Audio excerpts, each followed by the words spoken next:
Happy International Women's Day. Yeah, I know it's past. I know. You mean we get a whole month now? When did that happen?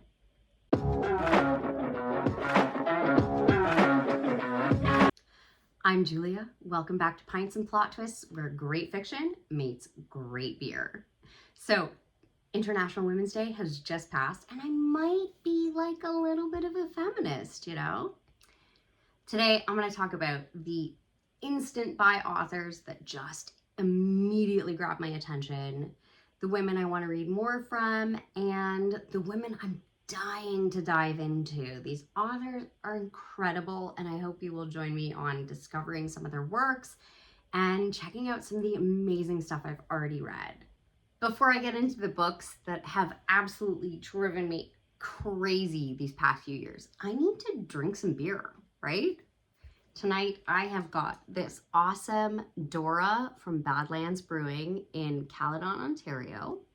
And I know it's kind of inspired by a child's cartoon TV show, but this can kind of giving me life. I am a mom to a young kid. I know all about Dora, whether I like it or not.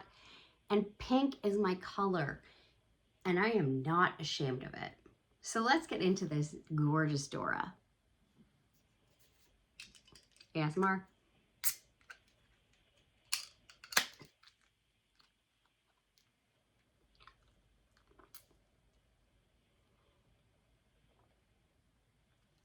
Oh, that is some deep IPA. A little bit of bitterness. Oh, very hoppy. I really like it. Let's jump in straight off with the good stuff. These are women who are absolute auto buys for me. These are women who could publish their freaking grocery lists and I'd still pre-order it. I mean, like, just take my money. These are the people. First up is Catriona Ward, and she is an American-born British writer, and I am so drawn to her work because her plot twists are out of this world. I mean, she is known for having these extreme plot twists that you could never imagine. One of her books features the POV of a cat, and I'm not joking. It was so good. Her character work is so stunning, and the complexity of the characters in these books, you just can't even guess at what's going to happen next. So my favorite book of hers is called Sundial. This is not it, but Sundial is my favorite. It's about a mother and daughter who go back to the mother's compound where she grew up, and the compound has a really eerie past. This is the story of a young woman named Eve who lives on the Scottish coast, and I am so excited to dive into this. I also have her new book called Nowhere Burning, and I'm so excited to get into these last two of hers that I haven't got to yet because Sundial was so unbelievably good, and Looking Glass Sound was also incredible. So I would highly recommend if you like a thriller, if you like something twisty. She is so imaginative, and she packs a lot into her books. One of my all-time favorite authors is Silvia Moreno Garcia, and she has written a bunch of books, but my all-time favorite of hers is called Mexican Gothic. And this book, oh my God, it is so incredible. The vibes, the atmosphere, the characters, everything is just mind-blowing in this. So Silvia Moreno Garcia, she's a Mexican-Canadian author, and she's written a whole bunch of books, and I have read a whole bunch of her books, but Mexican Gothic will go down as one of my all-time favorite books ever that I've ever read. It's a book about Noemi, who is a Mexican socialite who goes to visit her cousin, who's married into a wealthy white family. And there are some really, really weird things going on, and I don't want to spoil it, but there is such incredible folklore here, and Gothic atmosphere. And that is one of the things that Silvia Moreno Garcia is so well known for, is her atmosphere. So Mexican Gothic is incredible. Silver Nitrate has this whole new vibe of this cool movie star theme. And then her most recent book, The Bewitching, is also incredibly vibey. It's the most autumnal, witchy book that I think I've read in many years. And so she is one of my all-time favorite authors, and anything she writes, I will pick up. Here's another one of my all-time favorite authors. It's C.J. Lead. And this book, Mayfly, is probably going to top my 10 best books of all time because I loved this book. This book blew my frigging mind. This is now one of my absolute go-to authors. I will pick up any of her books anytime. I just read American Rapture by her and I really enjoyed it, but Mayfly is a whole new level of book. This is American Psycho, but if it had female rage, and I just loved every second of it. She is a frozen Disney princess by day who becomes this crazy psychopathic serial killer at night, and yet somehow you really like her character. And this is also somehow a romance. It is the craziest book I've ever read. I'll never forget it. I will reread it. I loved this so much. And if you can stand a little bit of gore, maybe a lot of bit of gore, this might be a book for you. But the feminine rage here is the most incredible thing I've ever read. Her latest book, American Rapture, is also filled with female rage, but it's also very much a sex apocalypse, flu, zombie, crazy story. And I'm so looking forward to her new book, Headlights, which is out in a few months.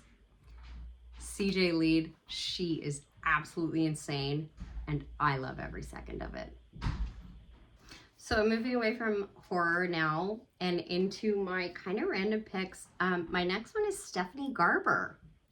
Very different from the last few authors I've described, but Stephanie Garber has written a bunch of YA fiction that I really enjoyed. I loved Caraval, and I really loved the Once Upon a Broken Heart series. It was so moving, but also really worked as a YA book without being too YA. I didn't feel that it was holding my hand and dragging me along through the story too much, and I ate every one of those books up.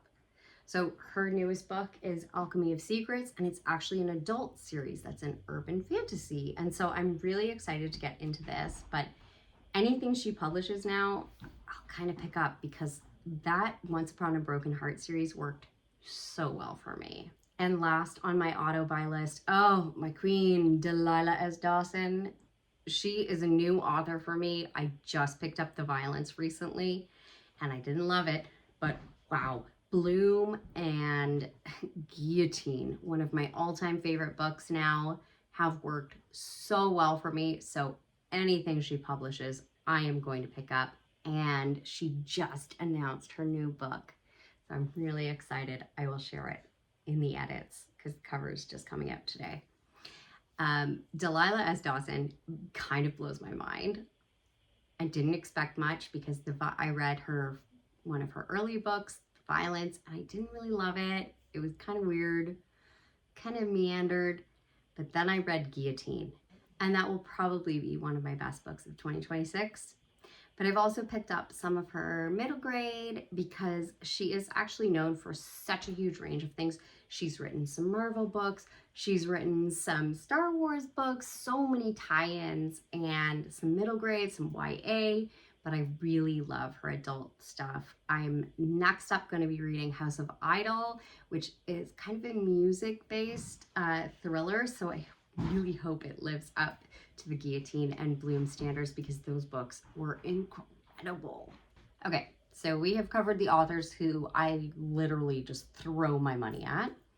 And next up are the authors that are pretty close to making that list. I've read one or two of their works and I just loved them. So I'm gonna get into those. I really want to read more from all of these authors. You'll see because I own a lot of their books that I haven't read yet. So let's get into it. First up in the authors I want to read more of is Tananarive Due. And I read The Reformatory last year, and it will go down as one of the best audiobooks I have ever listened to in my entire life. In fact, I would say The Reformatory is kind of a must-read for anyone who loves horror or even historical fiction. It's a Jim Crow era ghost story, kind of, but the real horror is, frankly, what happened.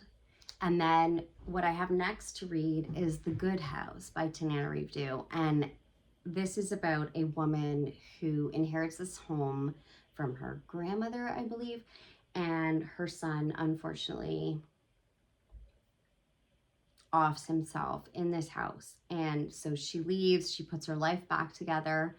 And once she's sort of recovered enough, she decides to come back to this house where she discovers that some bad things are happening outside of just what's happened to her. And oh, it sounds so moving.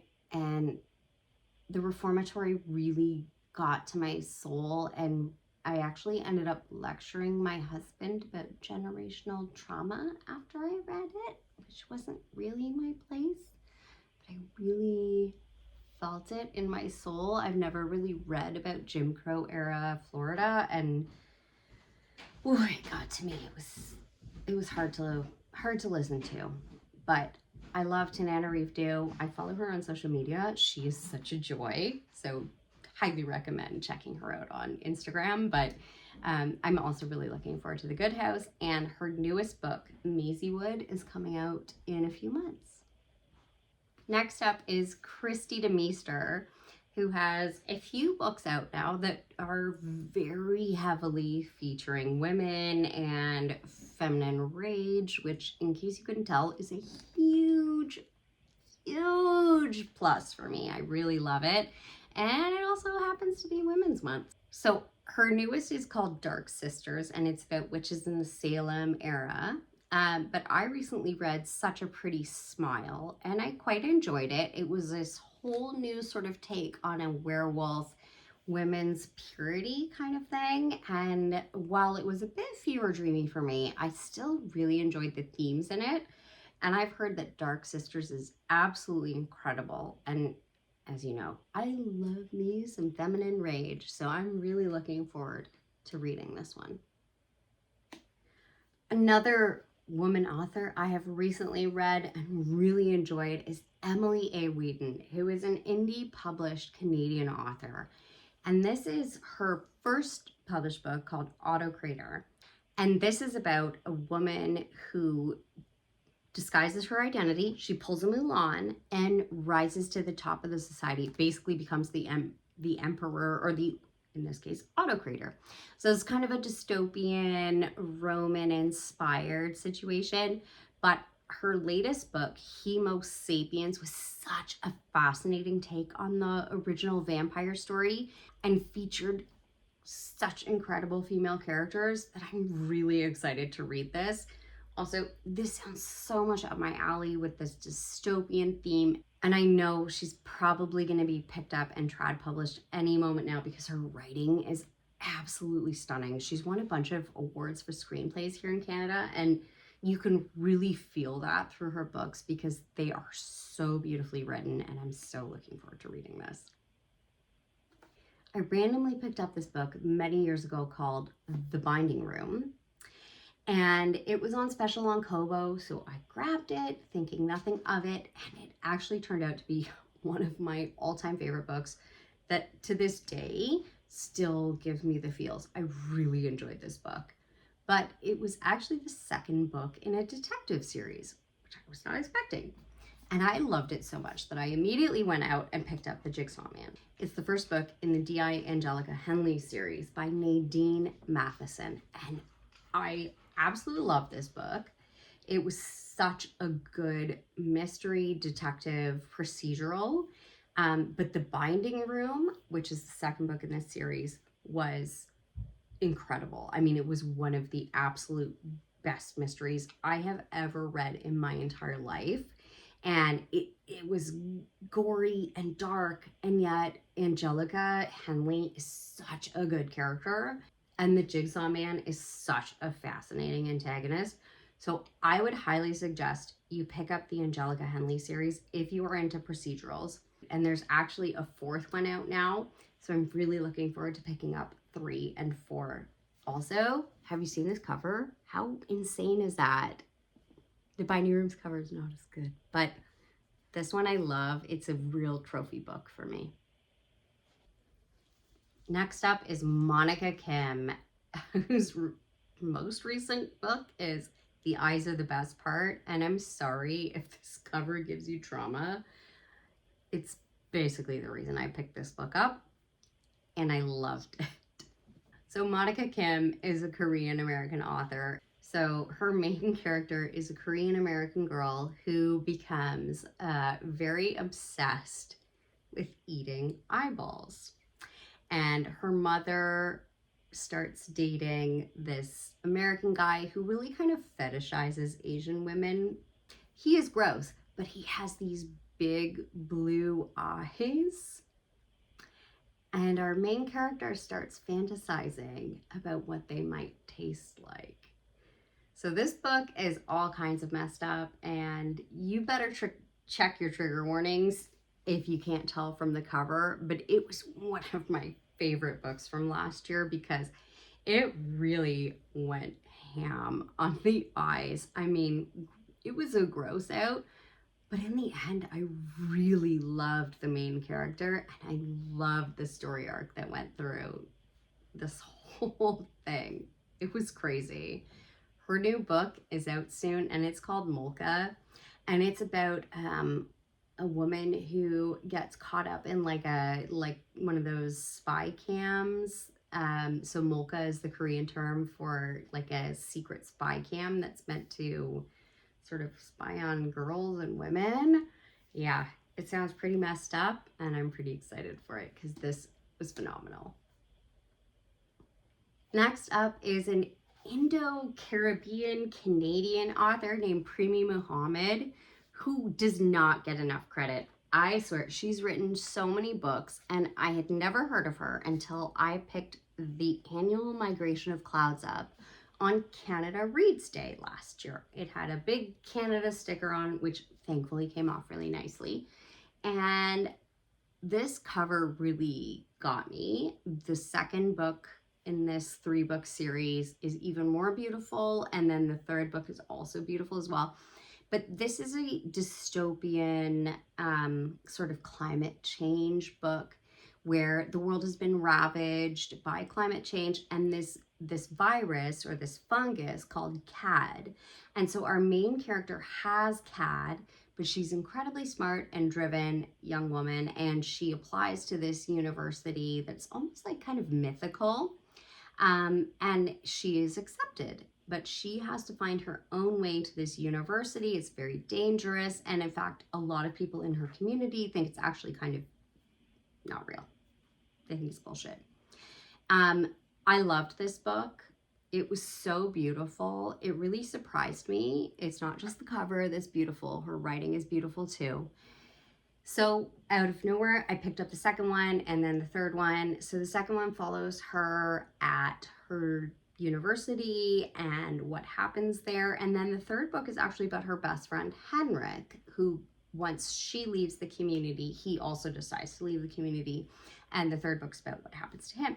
And I loved all 3 of them, but she has a whole series of sort of a cosmic horror that I'm really interested to pick up.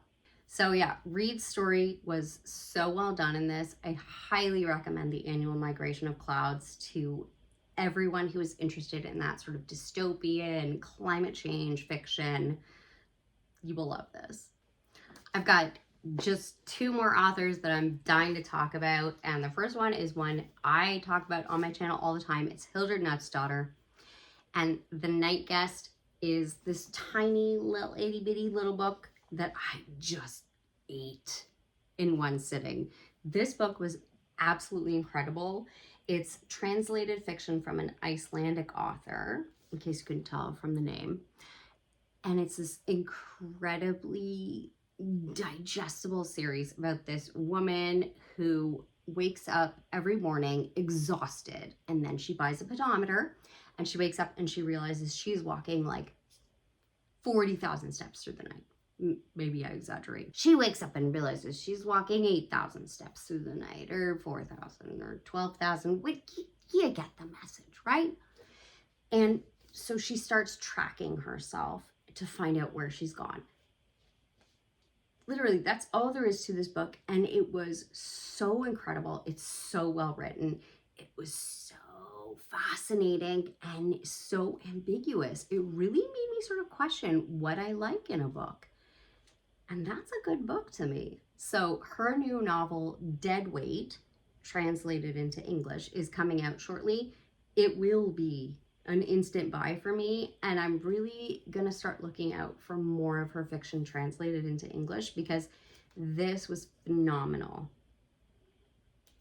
My last female author that I have read some of, that I want to read more of, is Christina Henry.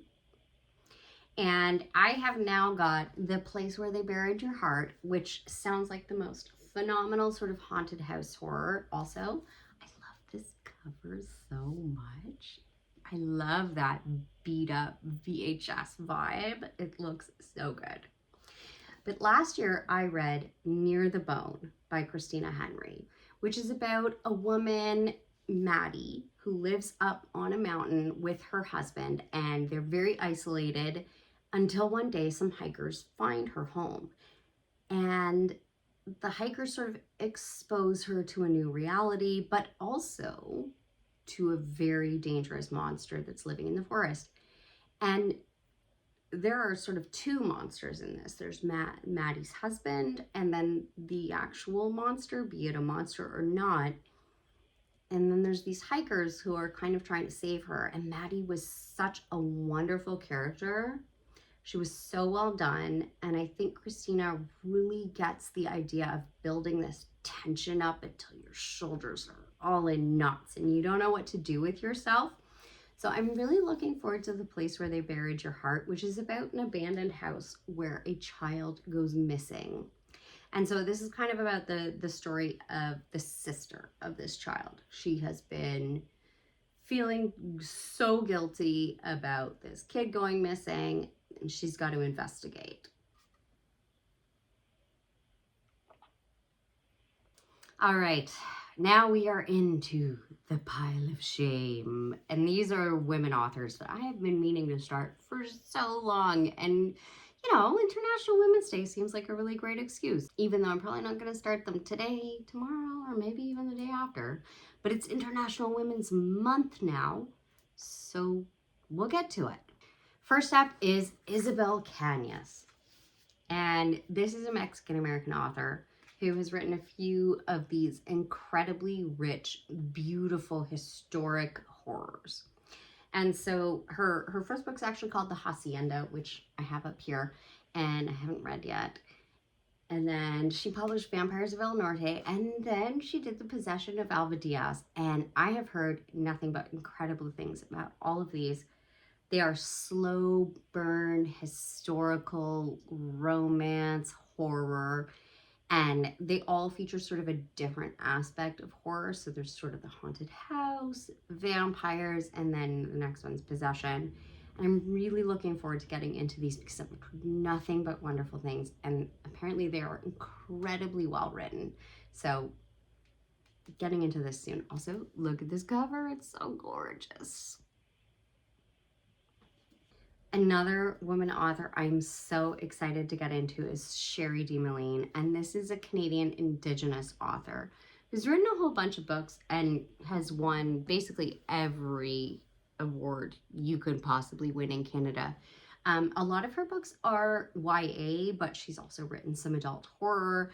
This is one of her probably most famous books called The Marrow Thieves, and it's a dystopian YA about a future ravaged by climate change, and this horrible plague has hit the world. And only Indigenous people from North America are immune to it, and it's in their marrow. So these horrible bands of like recruiters, marrow recruiters, start trying to steal people to get the marrow from their bones. So I'm really excited to read this. I've heard nothing but good things. And she also has a book called Venko, which is a play on coven. And that is about a group of witches who kind of go capitalist in order to get away with their witchery, which, what a phenomenal idea. Like, why have we not done that, ladies? So yeah, Sherry really knows how to pick her themes. Also, all the awards are on this book, which actually is usually something I run away from in books, but I'm gonna go for it. My very last, but certainly not least author is Camilla Bruce, who is a Norwegian author. And I think she's probably best known, or at least I knew her best from this book called At the Bottom of the Garden, which is about a killer who buried her victims at the bottom of the garden. And she starts babysitting these two children who start seeing something at the bottom of the garden. I'm really interested to see, this sounds a bit like Victorian Psycho in that crazy babysitter kind of vibes. And Victorian Psycho by Virginia Fato was, again, one of my favorite books of last year. I absolutely loved it. That was the most unhinged babysitter fiction I could possibly imagine. Kind of hoping for some of the same here. I think it's a little slower burn, a little more thriller style than maybe horror style. But Camilla's written a whole bunch of really interesting sounding books, and so this is the one I've heard the most about. So I'm really excited to get into this and check out her writing. So those are the women who have kind of shaped my reading life. Whether I'm auto buying their books, craving more of their works, or just ready to dive right in, I love all of these women. And my friend Dora here has been an excellent companion tonight. Thank you to Badlands Brewing for this exploratory IPA. And now I want to hear more from you. What are your favorite women authors? Because I haven't talked about romance, I haven't talked about romantasy, and there are so many good things out there now. I need to pick up. I did just pick up Game Changer and Heated Rivalry by Rachel Reed, and I'm so excited to read them. A little bit divergent from what I usually read. Thanks for sticking around. I hope you'll like, comment, tell me who your favorite woman author is, or hell, tell me who your favorite male author is. And who should I be reading next? In the meantime, hit that subscribe button and I'll see you in the next chapter. Cheers!